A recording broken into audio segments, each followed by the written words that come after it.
मैं मनीष आप सभी का स्वागत करता हूं जीनियस लर्निंग अड्डा के प्लेटफॉर्म पे। दोस्तों, आज हम पढ़ेंगे एक्सेल के एक बहुत ही पावरफुल फार्मूला के बारे में जिसका नाम है वी लुकअप।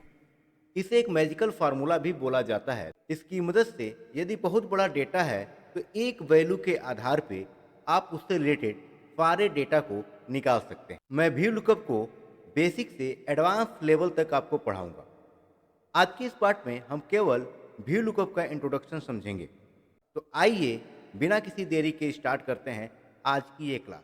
अब मैंने यहाँ पे एक डेटा लिया है, यहाँ पे आप देख सकते हैं कि account number, current amount, account type, branch और कस्टमर का नाम दिया गया है। अब मैं ये चाहता हूँ कि इस डेटा में जो भी अकाउंट नंबर मैं यहाँ पे लिखूँ वो पूरा डेटा यहाँ पे आ जाए।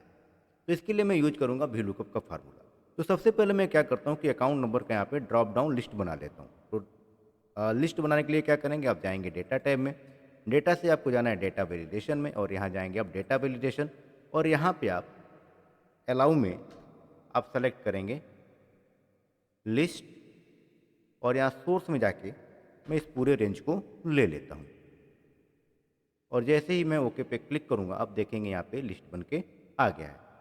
अब मैं यहाँ पे इसको सेलेक्ट कर लेता हूँ। अब मैं चाहता हूँ कि जो यहाँ पे सेलेक्ट हो उसी का यहाँ पे सारा रिकॉर्ड आ जाए। तो इसके लिए मैं फार्मूला यूज करूँगा वी लुकअप का। तो मैं लिखूंगा इक्वल टू वी लुकअप।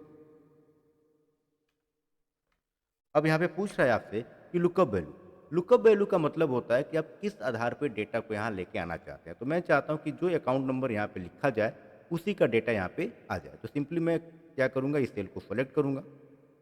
अगला जो पूछ रहा है टेबल एरे। टेबल एरे का मतलब होता है कि ये जो डेटा है ये किस टेबल में अवेलेबल है। तो ये डेटा कहाँ पे अवेलेबल है, पूरा इस टेबल में अवेलेबल है। मैं पूरे इस टेबल को सेलेक्ट कर लूँगा, कॉमा। इसके बाद आपसे पूछेगा कि कॉलम इंडेक्स नंबर बताइए। तो कॉलम इंडेक्स नंबर क्या होता है, तो जो आपने टेबल एरे लिया है उस टेबल एरे में जो आप निकालना चाहते हैं उसकी पोजीशन क्या है। तो हम क्या निकालना चाहते हैं, सी अमाउंट। तो इस पूरे टेबल एरे में सी अमाउंट किस नंबर पे है, तो 1 2, यानी कि कॉलम इंडेक्स नंबर क्या हो जाएगा, 2 हो जाएगा। तो सिंपली आपको यहाँ पे करना क्या है, लिखना है 2 फिर कॉमा, फिर आपसे पूछेगा एग्जैक्ट मैच या अप्रॉक्सीमेट मैच। तो हम चाहते हैं कि जो अकाउंट नंबर हो उसका सी अमाउंट एग्जैक्ट आ जाए, तो हम इसको यहाँ पे करेंगे एग्जैक्ट मैच। ठीक है, तो एग्जैक्ट मैच के लिए आप यहाँ पे आप लिख सकते हैं,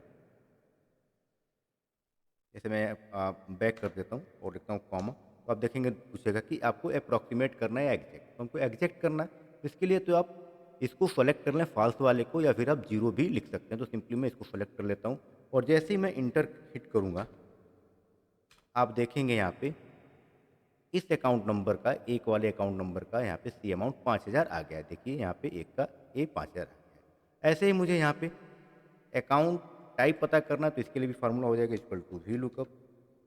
लुकअप वैल्यू हो जाएगा ए। ठीक है, टेबल एरे क्या होगा, टेबल एरे आपका यही हो जाएगा पूरा।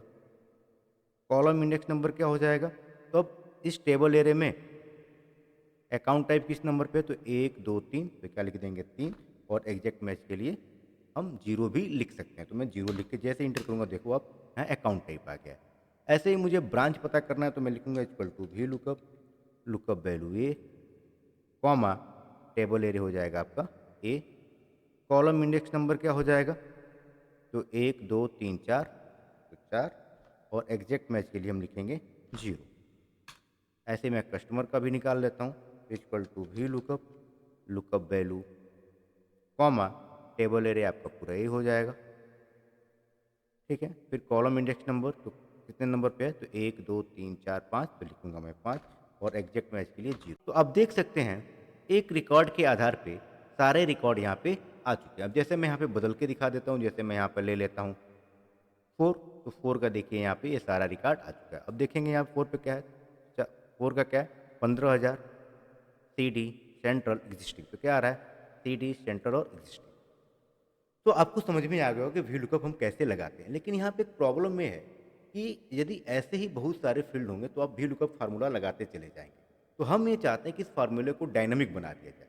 तो यदि हम इसको यहाँ से मैं डिलीट कर दूँ और इस फार्मूले को यहाँ ड्रैग करूँ, तो आप देखेंगे कोई रिजल्ट नहीं आया है। अब इसमें प्रॉब्लम क्या हुई है, तो जैसे इस फार्मूले में अगर मैं देखूँ, तो यहाँ पे अगर मैं देखूँ तो यहाँ पे लुकअप वैल्यू क्या हो गया, यहाँ पे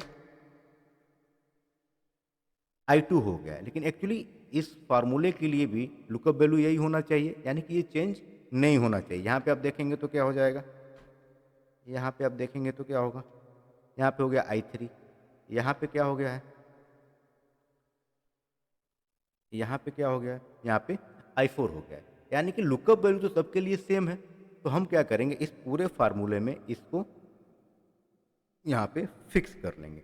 फिक्स करने के लिए आपको कीबोर्ड से प्रेस करना है F4, और जैसे ही आप इंटर करेंगे ये फिक्स हो जाएगा। अब मैं इसको ड्रैग करूँ, तब देखिए 15,000 ही आया है। अब भी इसमें प्रॉब्लम है, तो अब प्रॉब्लम क्या है, तो अब आप देखेंगे तो यहाँ पे जो यहाँ पे लिखा गया है कॉलम इंडेक्स नंबर 2, तो इसके लिए तो सी अमाउंट के लिए 2 होगा। अकाउंट टाइप के लिए कॉलम इंडेक्स नंबर क्या होगा, 3 होगा, क्योंकि ये तीसरे नंबर पे है, लेकिन यहाँ भी ये 2 दिखा रहा है। तो कुछ ऐसा हमें करना पड़ेगा कि यहाँ भी अपने आप ये कॉलम इंडेक्स नंबर बदलता रहे। तो या तो मैं यहाँ पे लिख सकता हूँ, इसके लिए यहाँ पे मैं लिख दूँ 2, यहाँ लिख दूँ 3, यहाँ लिख दूँ 4, यहाँ लिख दूँ 5, और इस फार्मूले में यहाँ पे आके इस कॉलम इंडेक्स के नंबर के जगह पे मैं इस सेल को सेलेक्ट करूँ, और जैसे ही मैं इंटर हिट करूँगा तो आपका रिजल्ट वही रहा, और जैसे ही मैं इसको ड्रैग करूँगा तो आप देखेंगे सारा रिजल्ट यहाँ पे आ गया है। लेकिन प्रॉब्लम यहाँ पे होगा कि अगर मैं इसको यहाँ से सेलेक्ट करके इसको डिलीट कर दूँ तो आप देखेंगे सारा रिकॉर्ड डिलीट हो गया है। तो अब इसका सॉल्यूशन क्या है, तो इसका सॉल्यूशन है क्या, एक और फार्मूला आता है जिसका नाम है रो। अब रो कैसे काम करता है, जैसे मान लीजिए मैं इसमें लिखता हूँ रो इक्वल टू रो, और जैसे मैं इंटर करूँगा तो ये बताएगा ये कौन सा रो है। देखिए मैं किस रो में ये फार्मूला लिखा हूँ, एक में लिखा हूँ तो एक आ रहा है, और इसी को अगर मैं यहाँ पे ड्रैग कर दूँ तो देखिए फिर आ गया।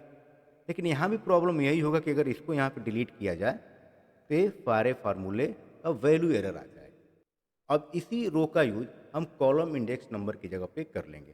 तो सिंपली मैं यहाँ पे इस फार्मूले में जहाँ पे मैं कॉलम इंडेक्स नंबर की जगह है वहाँ पे मैं लिख लूँगा रो, और जैसे ही मैं इंटर हिट करूँगा आप देखेंगे आपका रिजल्ट आ गया है, और ये डायनेमिक है। अब यहाँ पे आपको कुछ लिखने की ज़रूरत नहीं है। अब इसी फार्मूले को मैं एक बार यहाँ पे अप्लाई करके आपको दिखाता हूँ कि यहाँ भी कुछ प्रॉब्लम आएगी जिसको मैं आपको समझाऊंगा। तो जैसे मैं यहाँ पे ड्रॉप डाउन लिस्ट बना लिया, तो मैंने यहाँ पे ले लेता हूँ ये, और यहाँ पे हम फार्मूला लगाते हैं equal to VLOOKUP, lookup value हो जाएगा आपका यह, ठीक है, और यही होना चाहिए, तो मैं इसको फिक्स कर देता हूँ F4 से, कॉमा टेबल एरे हो जाएगा आपका पूरा ये, ठीक है। अब यहाँ पे कॉलम इंडेक्स नंबर क्या होगा ये आपको सोचना है। तो अगर कई लोग ये बोल रहे हैं कि कॉलम इंडेक्स नंबर आपका 2 होगा तो सही है, लेकिन अगर मैं इसको डायनेमिक बनाना चाहता हूँ, डायनेमिक बनाने के लिए यहाँ पे लिखूंगा मैं रो, और यहाँ पे एग्जैक्ट मैच के लिए मैं लिखता हूँ 0। अब देखिए यहाँ पे एरर आ गया, रेफरेंस एरर। अब क्या गलती है, फार्मूले में तो कोई दिक्कत नहीं है। आप अगर फार्मूला देखेंगे तो equal to VLOOKUP, lookup value आपका ए रहेगा, टेबल एरे आपका ए है, और रो मैंने लिखा, और यहाँ पे एग्जैक्ट मैच के लिए 0 लिख दिया। अब इसमें एरर ये है क्योंकि मैंने रो जो लिखा है इसका इसका वैल्यू क्या होगा। तो मैं अगर इसको सेलेक्ट करके F9 प्रेस करूंगा तो देखो इसका वैल्यू आ जाएगा 9, यानी कॉलम इंडेक्स नंबर की जगह पे 9 आ चुका है, और आना क्या चाहिए था 2। अंडू कर लेता हूँ कंट्रोल जेड से, यानी कि 2 आना चाहिए और 9 है, तो फिर रिजल्ट कहाँ से देगा। तो अब इसको 2 लाने के लिए सिंपली मैं क्या करूँगा, 9 में से कितना माइनस करेंगे तो 2 आ जाएगा, तो 9 में से अगर माइनस कर दें 7 तो 2 आ जाएगा। अब यदि मैं इंटर करूँ तो देखो यहाँ पे आ गया है, ठीक है, और सिंपली इसको यहाँ पे इसको ड्रैग कर लेंगे, ये सारा रिजल्ट आ जाएगा। अभी देखिए यहाँ पे एरर आ रहा है। अब ए एरर क्या है, अब ए एरर इसलिए आया हुआ है, ऐसा भी एरर आ सकता है क्योंकि जो आपने टेबल एरे लिया हुआ है, अब सभी फार्मूले के लिए टेबल एरे क्या होगा, ये सेम ही होगा। इसके लिए भी यही टेबल एरे होगा, ब्रांच के लिए भी यही टेबल एरे होगा, यानी कि टेबल एरे सबके लिए सेम है, तो इसको भी हमें फिक्स करना पड़ेगा। तो सिंपली मैं इसको भी सेलेक्ट करके और यहाँ पे F4 जैसे ही प्रेस करूँगा ये भी फिक्स हो जाएगा, और जैसे इंटर करूँगा रिजल्ट आ जाएगा। अब मैं ड्रैग करूँ तो कोई एरर नहीं आएगा, ठीक है। तो मैंने ये संभावित एरर भी आपको बता दी कि क्या एरर आ सकता है। आई होप आपको ये वीडियो पसंद आया होगा। यदि आपको ये वीडियो पसंद आ रहा है तो प्लीज़ मेरे चैनल को सब्सक्राइब करें, लाइक करें और शेयर करें।